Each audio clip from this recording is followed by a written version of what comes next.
Friends, welcome to Untitled Recipes and Vlogs. இது வரைக்கும் நீங்கள் நம்ம சேனலில் சப்ஸ்கிரைப் பண்ணலை அப்படின்னா மறக்காமல் சப்ஸ்கிரைப் பண்ணிடுங்க. கூடவே பெல் ஐக்கானையும் கிளிக் பண்ணிடுங்க. இன்றைக்கி நம்மளோட சேனலில் ஒரு சுவையான எம்டி சால்னா எப்படி செய்கிறதுன்னு பார்க்க போகிறோம். இந்த எம்டி சால்னா எல்லா டிஃபன் ஐட்டமுக்கும் ரொம்பவே சூப்பராக இருக்கும். இட்லி, தோசை, சப்பாத்தி, இடியாப்பம், ஆப்பம், பரோட்டா எல்லாத்துக்கும் சூப்பராக இருக்கும். இந்த எம்டி சால்னா பண்ண அன்றைக்கி நான் கோதுமை பரோட்டா பண்ணியிருந்தேன். இந்த பரோட்டாவோட வீடியோ கூடிய சீக்கிரம் நான் அப்லோட் பண்ணுறேன். இந்த பரோட்டாக்கு இந்த சால்னா காம்பினேஷன் ரொம்பவே சூப்பராக இருந்தது. தோசைக்கும் ரொம்பவே சூப்பராக இருந்தது. இப்போ இந்த சால்னா பண்ணுறதுக்கு மசாலா நம்ம வதக்கி அரைச்சி செய்ய போகிறோம். வதக்கி அரைச்சி செய்கிறனால கூடுதல் டேஸ்ட் அந்த சால்னாவுக்கு கண்டிப்பாக கிடைக்கும். இப்போ ஒரு ஃப்ரை பேன் எடுத்துக்கோங்க. அது நல்லா சூடான பின்னாடி அதில் ஒரு 3 டீஸ்பூன் அளவு தேங்காய் எண்ணெய், அடுத்து 2 ஏலக்காய், 3 கிராம்பு, 2 சின்ன சைஸ் பட்டை, 1/4 டீஸ்பூன் அளவு சோம்பு, 1/4 டீஸ்பூன் அளவு முழு மிளகு, 10 சின்ன வெங்காயம் சேர்த்துக்கலாம். அடுத்து ஒரு பெரிய வெங்காயத்தில் பாதி பெரிய வெங்காயத்தை நம்ம ஸ்லைஸராக கட் பண்ணி போட்டிருக்கேன். இப்போ இது எல்லாத்தையும் அந்த எண்ணெயில் வதக்கிடலாம். இது கூடவே 2 பச்சை மிளகாயும் சேர்த்துக்கோங்க. பச்சை மிளகாய்க்கு பதிலாக நீங்கள் மிளகாய் வத்தல் கூட சேர்த்துக்கலாம். அடுத்து நம்ம கட் பண்ணி வச்சுருக்கிற பாதி தக்காளியை சேர்த்துடலாம். தக்காளியும் சேர்த்து நல்லா வதக்கிடுங்க. தக்காளி வேகமாக வதங்குறதுக்கு எப்போவும் நம்ம உப்பு கொஞ்சம் சேர்த்து வதக்குவோம். அதே மாதிரி ஒரு 1/4 டீஸ்பூன் அளவு உப்பு சேர்த்துட்டு வதக்கிட்டோம் அப்படின்னா வேகமாக வதங்கிடும்.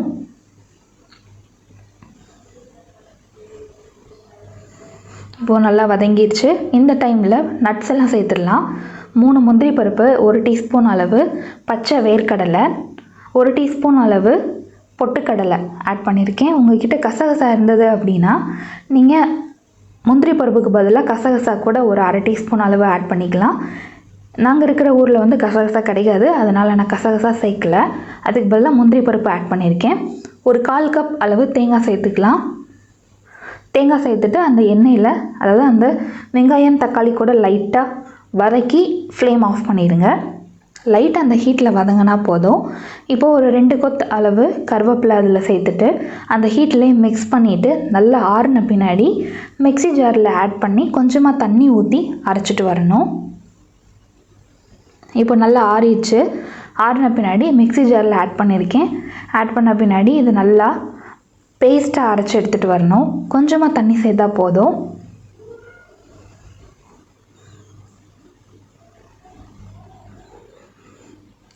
மசாலா ரெடி ஆகிடுச்சு பாருங்கள். இந்த அளவுக்கு நல்லா ஃபைன் பேஸ்ட்டாக இருக்கணும். அப்போ தான் அந்த சால்னா நல்லா திக்காக ஒரு குருமா டைப்பில் சூப்பராக கிடைக்கும், கடைகளில் இருக்கிற மாதிரி. இப்போ நம்ம குருமா செய்ய ஸ்டார்ட் பண்ணிடலாம். அதாவது அந்த எம்டி சால்னா செய்ய ஸ்டார்ட் பண்ணிடலாம். ஒரு பேன் எடுத்துக்கோங்க. அது நல்லா சூடான பின்னாடி அதில் ஒரு 2 டேபிள் ஸ்பூன் அளவு தேங்காய் எண்ணெய் ஆட் பண்ணியிருக்கேன். எண்ணெய் நல்லா சூடான பின்னாடி அதில் ஒரு பிரிஞ்சி இலை, ரொம்ப சின்ன சைஸ் பட்டை, 1/2 சைஸ் அளவு பெரிய வெங்காயம், அல்லது ரொம்ப சின்ன சைஸ் பெரிய வெங்காயம் தான் எடுத்திருக்கேன். அதில் பாதி வெங்காயத்தை நம்ம மசாலாவுக்கு யூஸ் பண்ணிட்டோம். மீதி இருக்கிற 1/2 வெங்காயத்தை இந்த சால்னா பண்ணுறதுக்கு யூஸ் பண்ணிகிட்ருக்கோம். இப்போ அந்த வெங்காயத்தை நல்லா அந்த எண்ணெயில் வதக்கிடுங்க.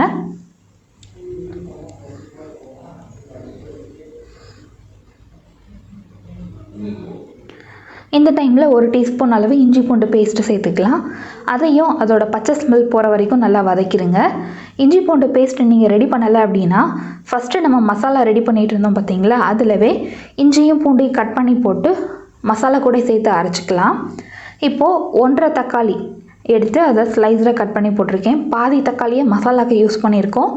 மீதி இருக்கிற 1/2 தக்காளியை கிரேவி பண்ணுறதுக்கு யூஸ் பண்ணியிருக்கோம். இப்போ இந்த வெங்காயம் நல்லா மேஷ் ஆகிற வரைக்கும் வதங்கிடுச்சு பாருங்கள். இந்த டைமில் நம்ம மசாலா ப்ளஸ் மசாலா பவுடர் எல்லாம் சேர்த்துடலாம். நம்ம அரைச்ச மசாலா இப்போது ஆட் பண்ணிகிட்ருக்கோம். இதில் பொட்டுக்கடலை, அடுத்து அந்த வேர்க்கடலை, முந்திரி பருப்பு இதெல்லாம் சேர்த்து அரைச்சனால அந்த குருமா நல்லா திக்காகவும் சாப்பிட்றதுக்கு ரொம்பவே சூப்பராகவும் இருக்கும். இப்போ அந்த நம்ம அரைச்ச மசாலா சேர்த்து கொஞ்சம் நேரம் வதக்கிட்டு அதுக்கடுத்து நம்ம தண்ணி சேர்த்து கொஞ்சம் கொதிக்க விடலாம். ஒரு 1 கப் அளவு தண்ணி சேர்த்துக்கோங்க. கன்சிஸ்டன்சி பார்த்துட்டு அது கொதிக்க கொதிக்க அதோட கன்சிஸ்டன்சி ரொம்ப திக்காகும். அந்த கன்சிஸ்டன்சி பார்த்து நம்ம தண்ணி சேர்க்கணுமா வேணாமான்னு பார்த்துக்கலாம்.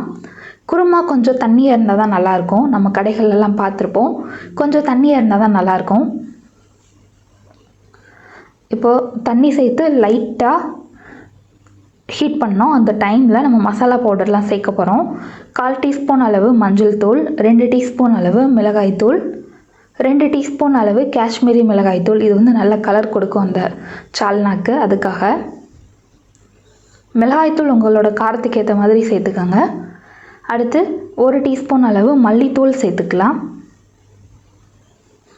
இப்போ இந்த மசாலா பவுடர் எல்லாம் கட்டி இல்லாமல் நல்லா மிக்ஸ் பண்ணுங்கள்.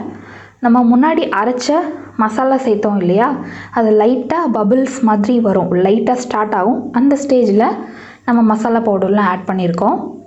இப்போ மசாலா பவுடர் எல்லாம் கட்டி இல்லாமல் அந்த சால்னா கூட நல்லா மிக்ஸ் பண்ணிடுங்க. இதில் நம்ம கரம் மசாலா கொஞ்சமாக சேர்த்தா போதும், ரொம்ப சேர்க்க தேவையில்லை. ஒரு 1/2 டீஸ்பூன் அளவு கரம் மசாலா சேர்த்துக்கலாம். இப்போ அந்த மசாலாவும் கட்டி இல்லாமல் நல்லா கலந்து விட்டுட்டு கொதிக்க விடுங்க. இந்த சால்னாக்கு தேவையான அளவு உப்பு சேர்த்துக்கோங்க, செக் பண்ணி பார்த்து போட்டுக்கோங்க.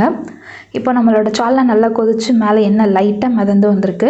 இந்த டைமில் கொஞ்சமாக புதினாவும் கொஞ்சமாக மல்லி இலையும் சேர்த்து ஒரு ஃபியூ செகண்ட்ஸ் கொதிக்க விட்டுட்டு ஃப்ளேம் ஆஃப் பண்ணிடுங்க.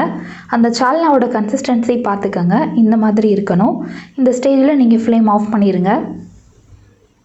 நம்மளோட சுவையான எம்டி சால்னா சூப்பராக ரெடி ஆயிடுச்சு.